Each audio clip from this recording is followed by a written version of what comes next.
जय माता दी।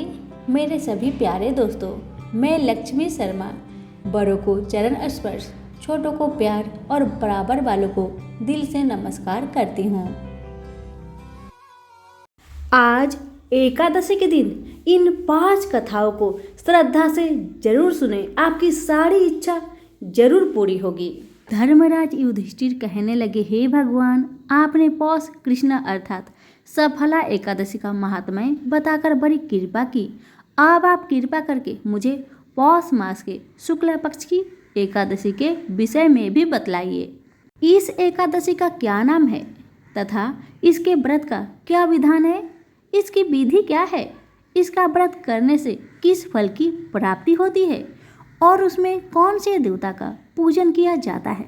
कृपया यह सब विधान पूर्वक कहिए। भगवान श्री कृष्ण बोले, पौष माह के शुक्ल पक्ष में आने वाली इस एकादशी को पौष पुत्रदा एकादशी कहा जाता है। इसमें भी नारायण भगवान की पूजा की जाती है। विधि पूर्वक इस व्रत को करना चाहिए। इस चर और अचर संसार में पुत्रदा एकादशी के व्रत के समान दूसरा कोई व्रत नहीं है। इसके पुण्य से मनुष्य तपस्वी, विद्वान और लक्ष्मीवान होता है। इसकी मैं एक कथा कहता हूँ, सो तुम ध्यान पूर्वक सुनो। भद्रावती नामक नगरी में सुकेतुमान नाम का एक राजा राज्य करता था। उसका कोई पुत्र नहीं था। उसकी स्त्री का नाम सेवैया था। वह निपुत्री होने के कारण सदैव चिंतित रहा करती थी। राजा पितर भी रो रो कर पिंड लिया करते थे और सोचा करते थे कि इसके बाद हमको कौन पिंड देगा। राजा को भाई बांधव, धन, हाथी, घोड़े, राज्य और मंत्री, इन सब में किसी में भी संतोष नहीं होता था। वह सदैव यही विचार करता था कि मेरे मरने के बाद मुझको कौन पिंडदान करेगा। बिना पुत्र के पितरों और देवताओं का ऋण मैं कैसे चुका सकूंगा। जिस घर में पुत्र ना हो उस घर में सदैव अंधेरा ही रहता है। इसलिए पुत्र उत्पत्ति के लिए प्रयत्न करना चाहिए। जिस मनुष्य ने पुत्र का मुख देखा है वह धन्य है। उसको इस लोक में यश और परलोक में शांति मिलती है, अर्थात उनके दोनों लोक सुधर जाते हैं। पूर्व जन्म के कर्म से ही इस जन्म में पुत्र, धन आदि प्राप्त होती है। राजा इसी प्रकार रात दिन चिंता में लगा रहता था। एक समय तो राजा ने अपने शरीर को त्याग देने का निश्चय किया, परंतु आत्मघात को महान पाप समझकर उसने ऐसा नहीं किया। एक दिन राजा ऐसा ही विचार करता हुआ अपने घोड़े पर चढ़कर वन को चल दिया तथा पंछियों और वृक्षों को देखने लगा। उसने देखा कि वन में मृग, व्याघ, सुअर, सिंह, बंदर, सर्प आदि सब भ्रमण कर रहे हैं। हाथी अपने बच्चों और हथनियों के बीच घूम रहा है। इस वन में कहीं तो गीदड़ अपने कर्कश स्वर में बोल रहे हैं, कहीं उल्लू ध्वनि कर रहे हैं। वन के दृश्यों को देखकर राजा सोच विचार में लग गया। इसी प्रकार आधा दिन बीत गया। वह सोचने लगा कि मैंने कई यज्ञ किए, ब्राह्मणों को स्वादिष्ट भोजन से तृप्त किया, फिर भी मुझको दुख प्राप्त हुआ, क्यों? राजा प्यास के मारे अत्यंत दुखी हो गया और पानी की तलाश में इधर उधर फिरने लगा। थोड़ी दूर पर राजा ने एक सरोवर देखा। उस सरोवर में कमल खिले थे तथा सारस, हंस, मगरमच्छ आदि विहार कर रहे थे। उस सरोवर के चारों तरफ मुनियों के आश्रम बने हुए थे। उसी समय राजा के दाहिने अंग फरकने लगे। राजा शुभ शकुन समझकर घोड़े से उतरकर मुनियों को दंडवत प्रणाम करके बैठ गया। राजा को देखकर मुनियों ने कहा, हे राजन, हम तुमसे अत्यंत प्रसन्न हैं। तुम्हारी क्या इच्छा है सो कहो। राजा ने पूछा, महाराज आप कौन हैं और किस लिए यहाँ आए हैं, कृपा करके बतलाए। मुनि कहने लगे कि हे राजन, आज संतान देने वाली पुत्रदा एकादशी है। हम लोग विश्वदेव हैं और इस सरोवर में स्नान करने के लिए आए हैं। यह सुनकर राजा कहने लगा कि महाराज, मेरे भी कोई संतान नहीं है। यदि आप मुझ पर प्रसन्न है तो एक पुत्र का वरदान दीजिए। मुनि बोले, हे राजन, आज पुत्रदा एकादशी है, आप अवश्य ही इसका व्रत करें। भगवान की कृपा से अवश्य ही आपके घर में पुत्र होगा। मुनि के वचनों को सुनकर राजा ने उसी दिन एकादशी का व्रत किया और द्वादशी को उसका पारण किया। इसके पश्चात मुनियों को प्रणाम करके महल में वापस आ गया। कुछ समय बीतने के बाद रानी ने गर्भ धारण किया और 9 महीने के पश्चात उनके एक पुत्र हुआ। वह राजकुमार अत्यंत शूरवीर, यशस्वी और प्रजापालक हुआ। श्री कृष्ण बोले, हे राजन, पुत्र की प्राप्ति के लिए पुत्रदा एकादशी का व्रत करना चाहिए। जो मनुष्य इस महात्म्य को पढ़ता या सुनता है उसे अंत में स्वर्ग की प्राप्ति होती है। सभी प्रेम से बोले, विष्णु भगवान की जय हो, श्री कृष्ण भगवान की जय हो। एक गांव में एक डोमिन रहती थी। उसके 2 बच्चे थे। डोमिन बहुत दुख से अपने बच्चे का पालन पोषण किया करती थी। डोमिन हर रोज छोटे छोटे बांस की टोकरियां बेचा करती। उससे जितना धन मिलता उसी से अपने बच्चे का पालन पोषण किया करती थी। एक दिन की बात है, जब डोमिन सुबह सुबह बांस की टोकरियां लेकर रास्ते से जा रही थी, अभी उसके कानों में 11 माता की कथा सुनाई पड़ी और उसे कथा बहुत अच्छी लगने लगी। अभी डोमिन को दिखाई पड़ता है कि बहुत सारी बहना 11 माता की पूजन कर रही थी, कथा सुना रही थी। तभी डोमिन दूर में ही बैठकर हाथ जोड़ के 11 माता की कथा सुन रही थी।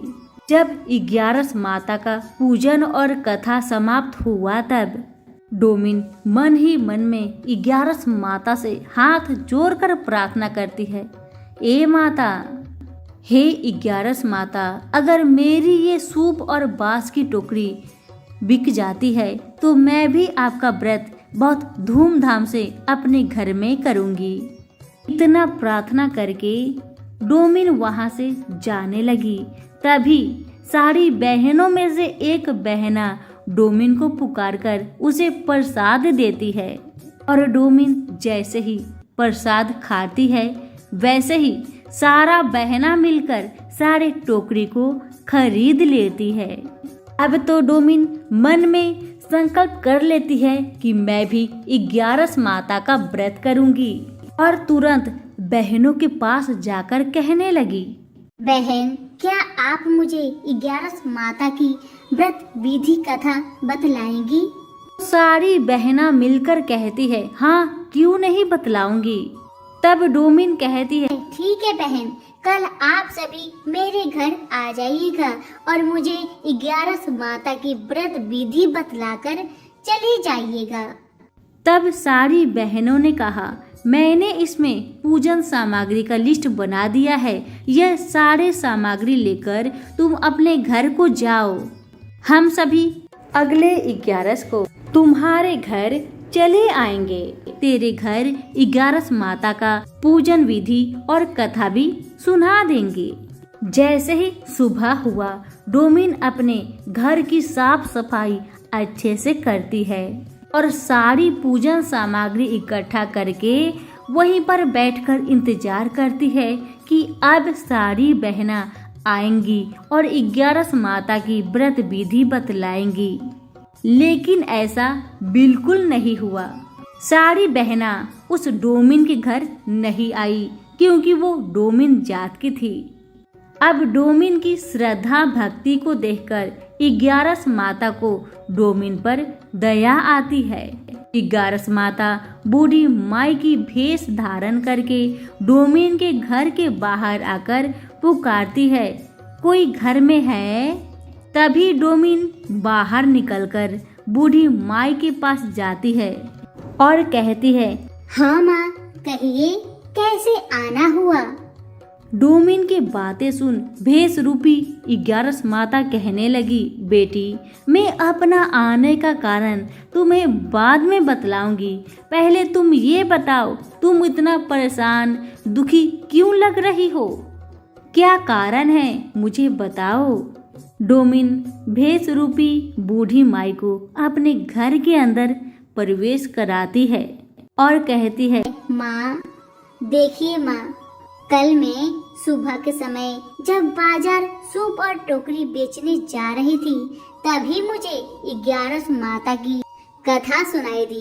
कथा मुझे बहुत अच्छा लगा और उनका प्रसाद ग्रहण करते करते मेरे सूप और टोकरी सारे बिक गए और तभी मैंने संकल्प किया कि मैं भी 11 माता की व्रत करूंगी। लेकिन मुझे 11 माता की व्रत विधि नहीं आती। इस कारण से मैंने बहनों को कहा था कि मेरे घर आकर 11 माता की व्रत विधि और कथा मुझे बता दे। उन सब ने कहा था कि मेरे घर आएगी, शायद मैं छोटी जात की होना, डोम होना, इसी कारण से सारी बहना मेरे घर को नहीं आई। अब मैं कैसे पूजा करूं माँ, आप बतलाइए माँ। डोमिन की बातें सुन बूढ़ी माई कहने लगी, बस इतनी सी बात, चलो मैं तुमको बतलाती हूँ।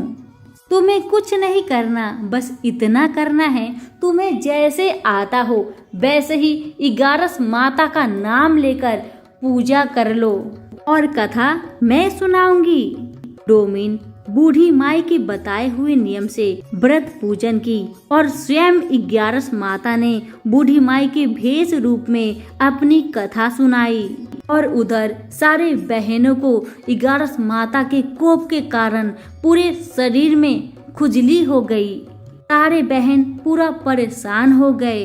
तभी भेष रूपी बूढ़ी माई उन सारे बहनों के घर के पास जाती है और कहती है, कोई घर में है? तभी उन सारी बहनों में से एक बहन घर के बाहर आती है और हाथ जोड़कर बूढ़ी माई से कहती है, हे माता, मैं आपकी कैसी सेवा करूं?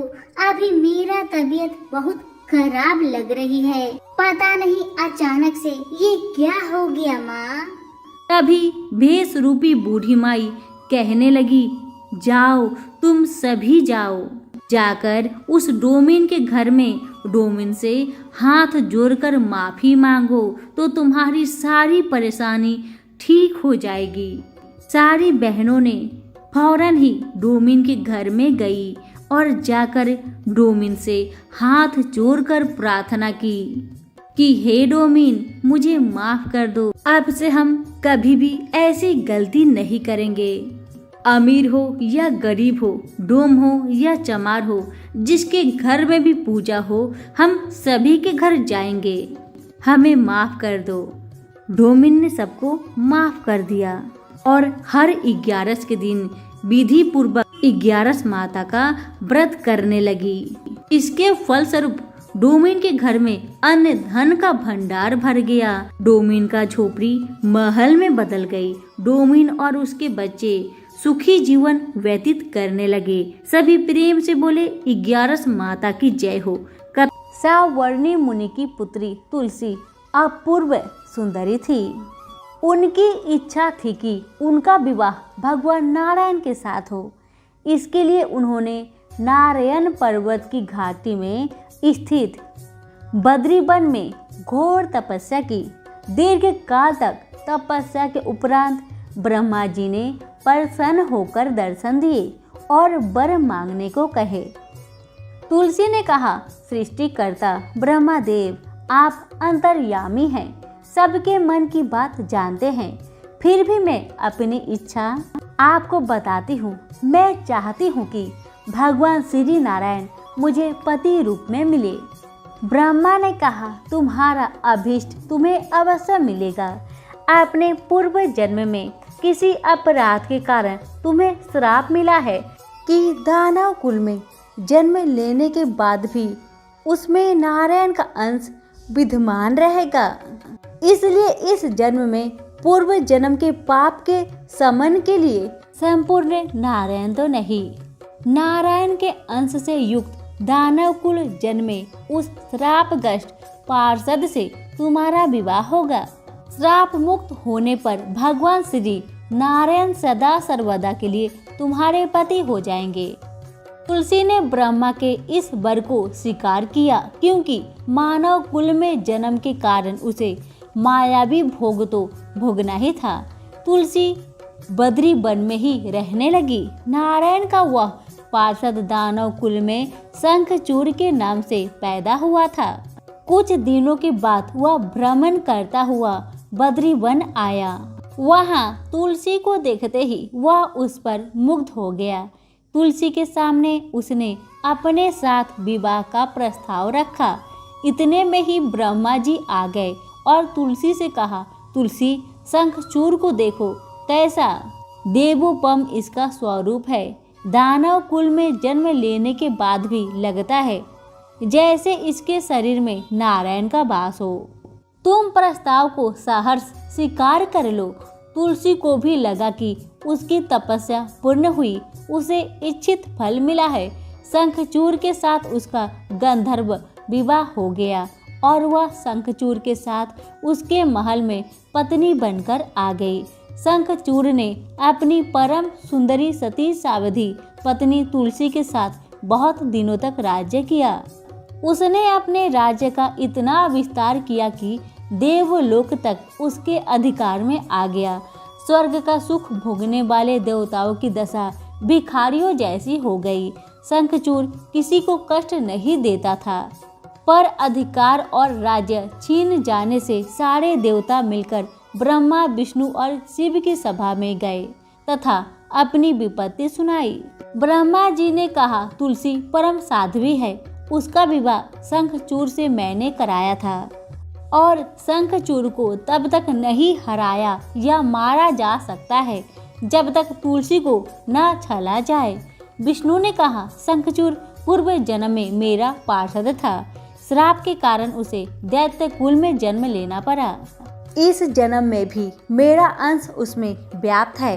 साथ ही तुलसी के पतिव्रत धर्म से वह अजय है। फिर देवताओं की सहमति से भगवान शिव ने शंखचूड़ के पास संदेश भेजा कि या तो वह देवताओं का राज्य लौटा दे या फिर उनसे युद्ध करे। शंखचूड़ शंकर के पास पहुंचा। उसने कहा, देवाधिदेव, आपके लिए देवताओं का पक्ष लेना उचित नहीं है। राज्य बढ़ाना हर राजा का कर्तव्य है। मैं किसी को दुखी नहीं कर रहा हूँ। देवताओं से कहिए वे मेरे प्रजा होकर रहे।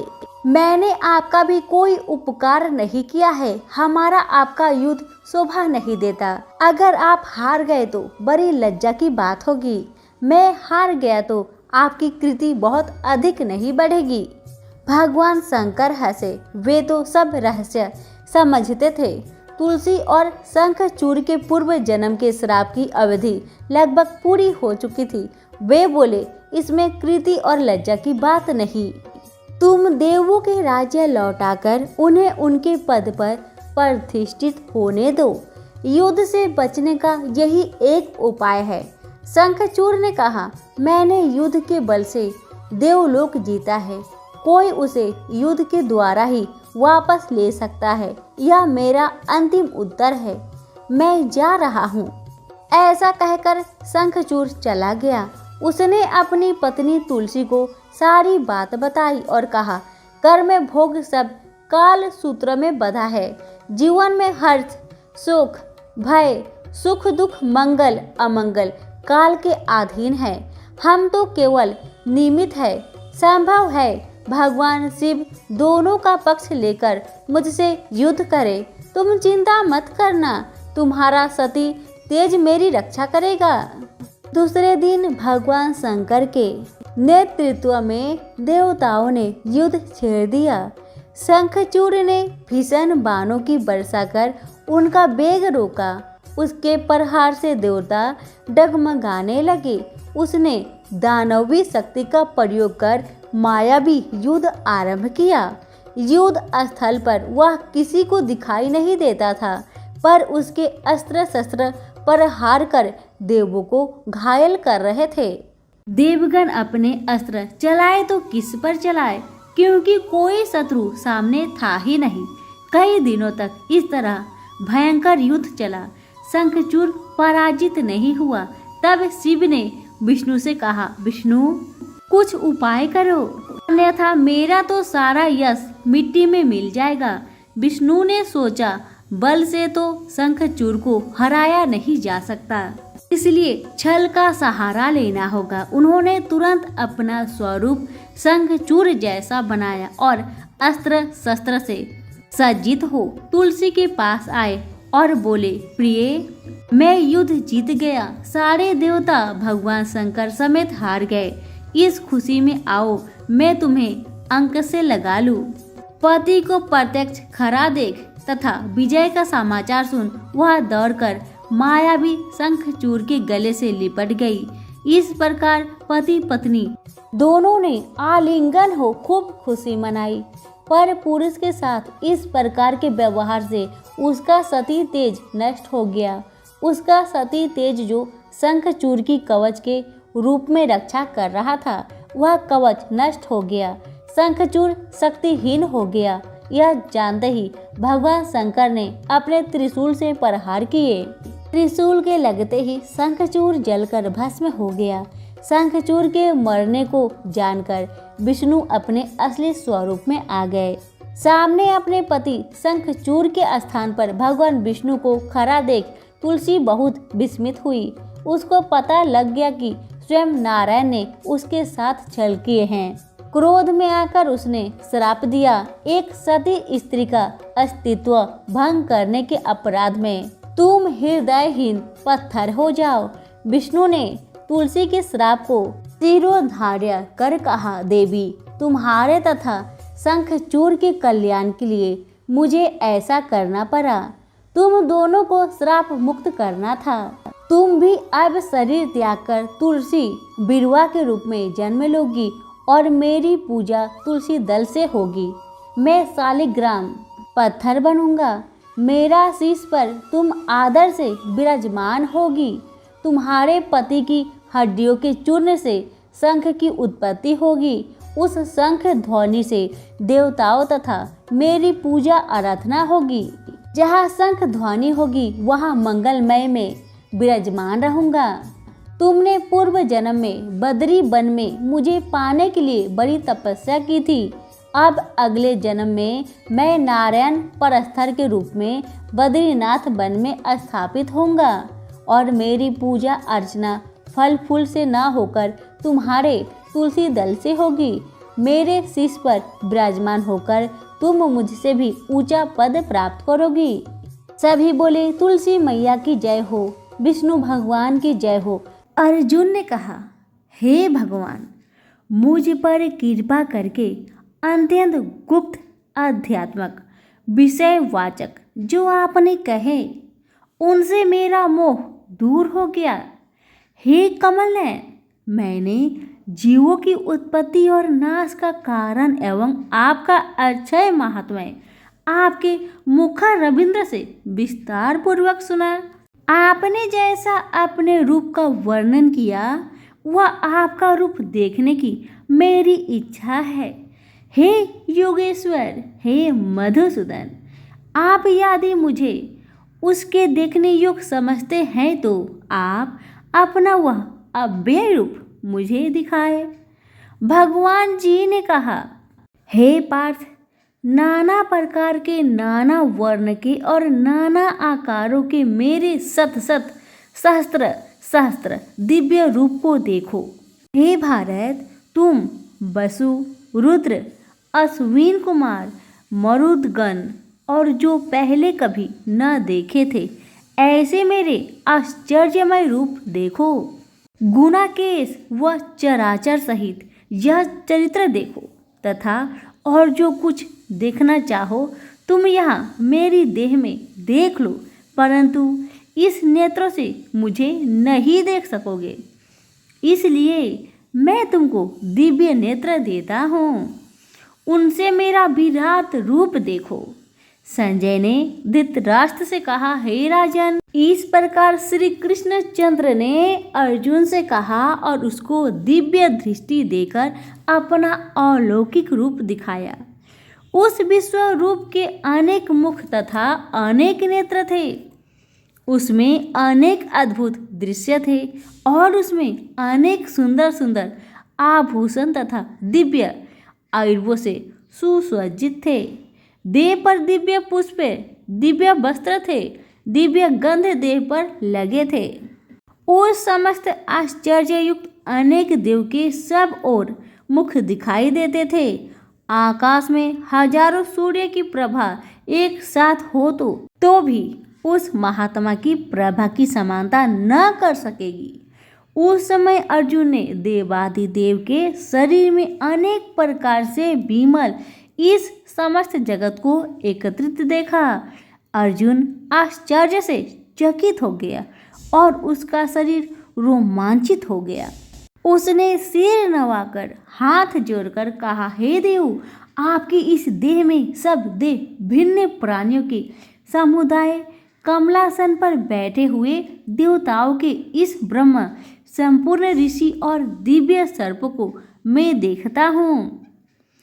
हे विश्वेश्वर, तुम्हारे अनेक भुजा, अनेक उदर, अनेक मुख, अनेक नेत्र है, अतः आपका रूप अनंत है। आपके अंत तथा आदि को मैं नहीं देखता, किंतु समस्त विस्मयी आपका ही रूप देखता हूँ।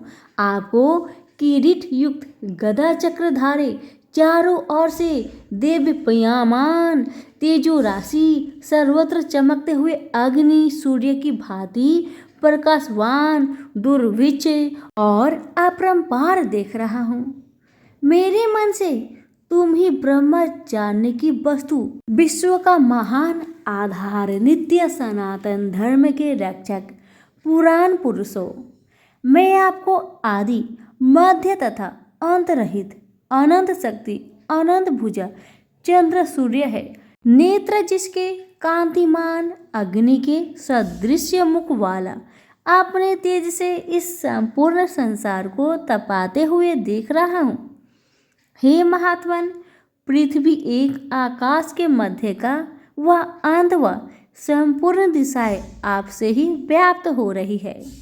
आपका यह अद्भुत तथा उग्र रूप से तीनों लोक व्यतीत हो रहे हैं। यह देख कि देवताओं के समूह तुम्हारी शरण आ रहे हैं। इनमें कितने ही भयभीत होकर हाथ जोड़कर तुम्हारी प्रार्थना करते हैं। महर्षियों और सिद्धों का समूह स्वास्तित होकर नाना प्रकार से आपकी प्रशंसा कर रहा है। रुद्र, आदित्य, वसु, साध्य, विश्वदेव, अश्वनी, मारुत, पिता, गंधर्व, यक्ष, असुर, सिद्ध इनके संग विस्मित होकर आपकी ओर तटकती लगाकर देख रहे हैं। हे महाबाहो, अनेक नेत्र, अनेक बाहु, अनेक जांघ, अनेक पैर, अनेक पेट, कराल दंड युक्त आपका यह विशाल रूप देखकर सब अत्यंत भयभीत हो रहे हैं और मैं भी घबरा रहा हूँ। आकाश तक पहुँचते हुए आपके प्रकाश के अनेक वर्षों से फैलाए हुए अग्नि, जलने वाले मुख, विशाल नेत्र युक्त आपको देखकर हे विष्णु, मेरा जी घबरा रहा है। मुझे धैर्य नहीं धरा जाता तथा चित्त स्थिर नहीं होता है। हे देवेश, हे जग निवास, इस भयंकर दाढ़ वाले इस कालगिन के सदृश आपके मुखों को देखकर मुझे दिशाएं नहीं सूझती। मैं शांति नहीं पाता, मुझ पर दया करे। हे प्रभु, धृतराष्ट्र के दुर्योधनादिक पुत्र अपने साथ अनेक राजाओं सहित तथा भीष्म, द्रोण, कर्ण हमारी ओर के मुख्य मुख्य योद्धा बड़ी बड़ी दाढ़ों से युक्त आपके विकराल मुख में शीघ्रता से प्रवेश कर रहे हैं तथा उनसे आपके ही लोग आपके दांत में दबकर ऐसे दिखाई देते हैं मानो उनका शरीर चूर्ण हो गया।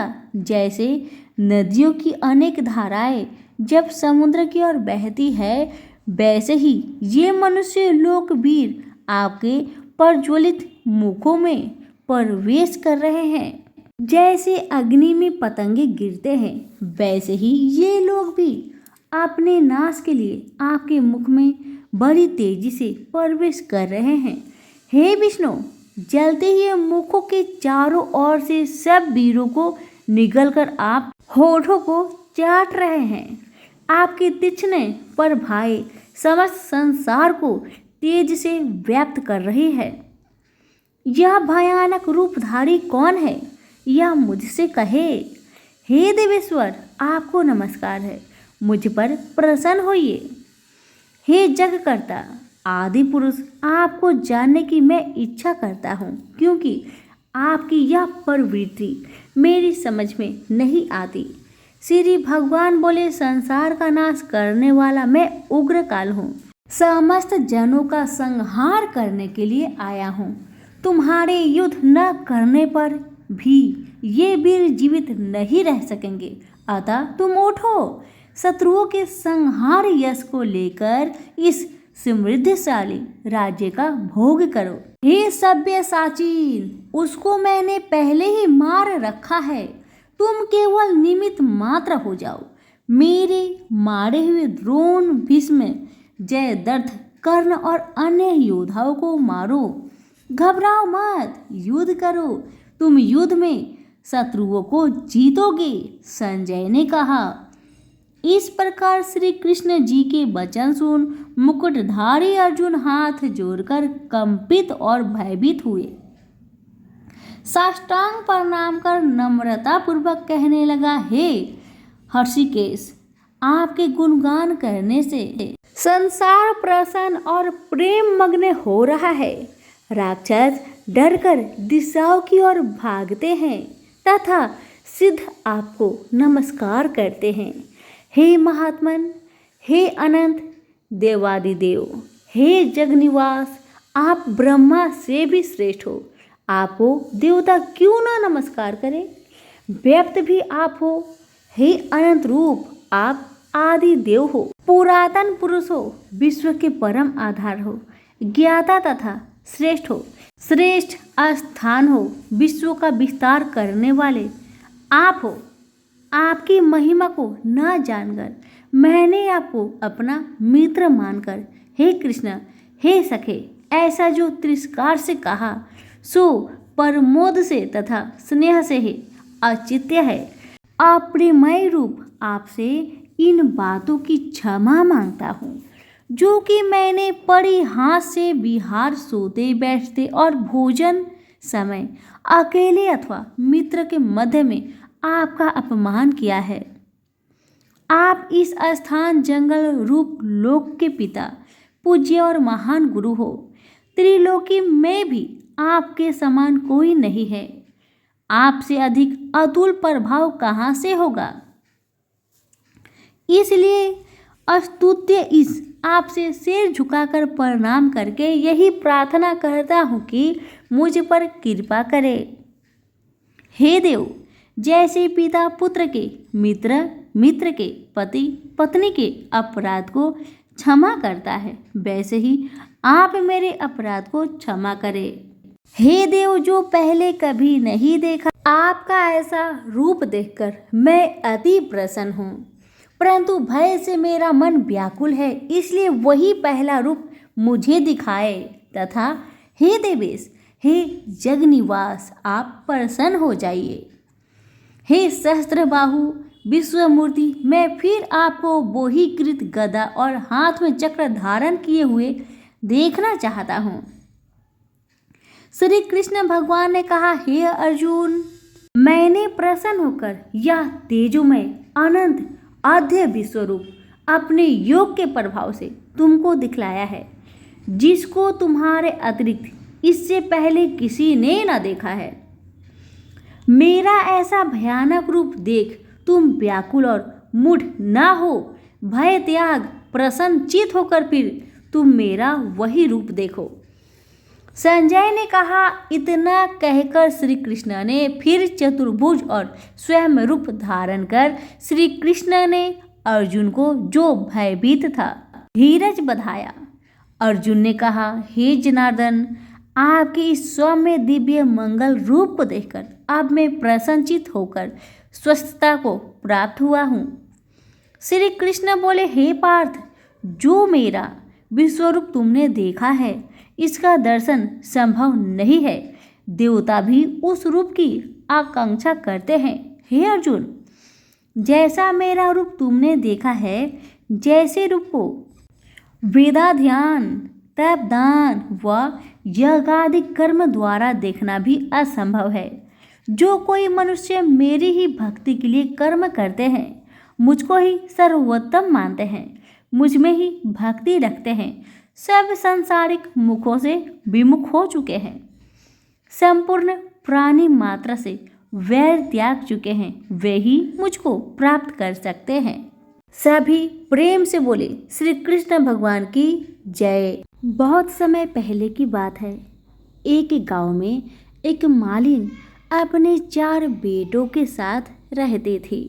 उस मालिन की पति की मृत्यु हो चुकी थी और उसकी सास उसे बहुत ताने मारती थी, दिन रात बातें सुनाया करती थी।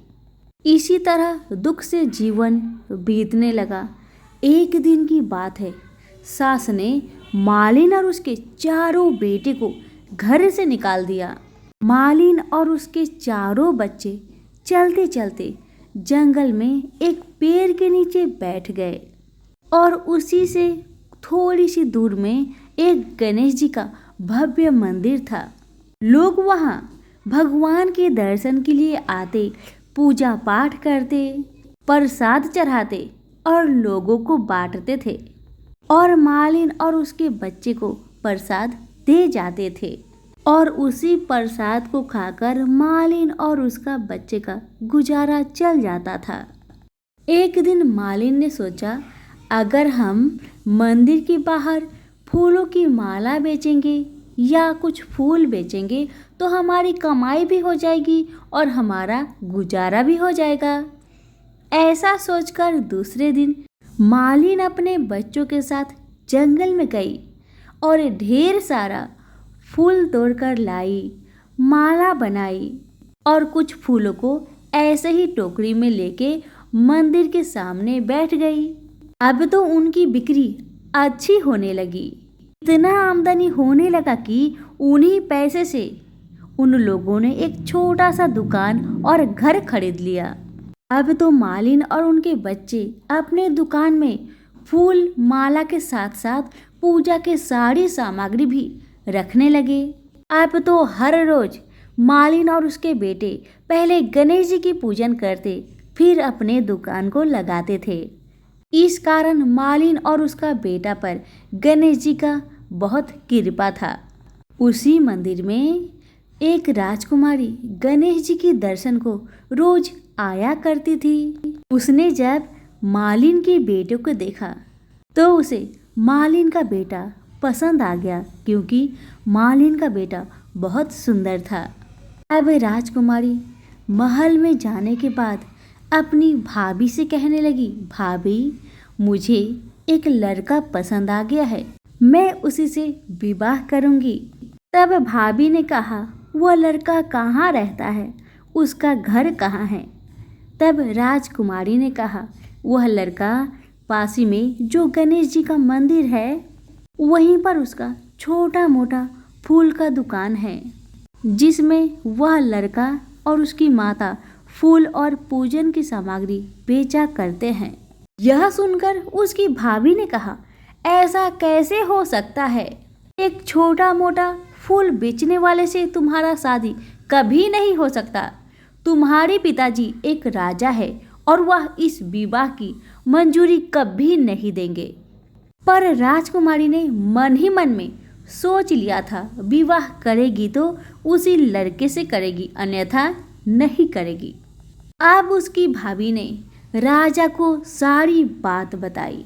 वह इस विवाह के लिए राजी हो गए। गणेश जी के आशीर्वाद से दोनों का विवाह धूमधाम से की गई। मालिन ने सबसे पहले वर वधू को गणेश जी का दर्शन कराकर उनका आशीर्वाद दिलाया।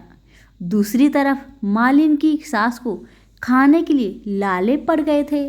बेचारी ढूंढते हुए उसकी दुकान पर आई और उसके बेटे से बोली कि मुझे काम पर रख लो, मैं तुम लोगों का सारा काम कर दिया करूंगी। मालिन का बेटा अपनी दादी माँ को पहचान नहीं पाया और काम पर रख लिया। कुछ ही समय बाद मालिन भी वहाँ आई और अपनी सास को वहाँ देखा तो उसके बेटे ने बताया कि मैंने इनको काम पर रखा है, मालिन बोली, सासू जी, यह आपका पोता है और ये दुकान आपकी ही है। आप तो पोते को आशीर्वाद दो और सुख भोगो। अब सासू माँ ने अपने बहू बेटे से माफ़ी मांगी। अब सब सुखपूर्वक रहने लगे। सभी प्रेम से बोले, गणेश भगवान की जय।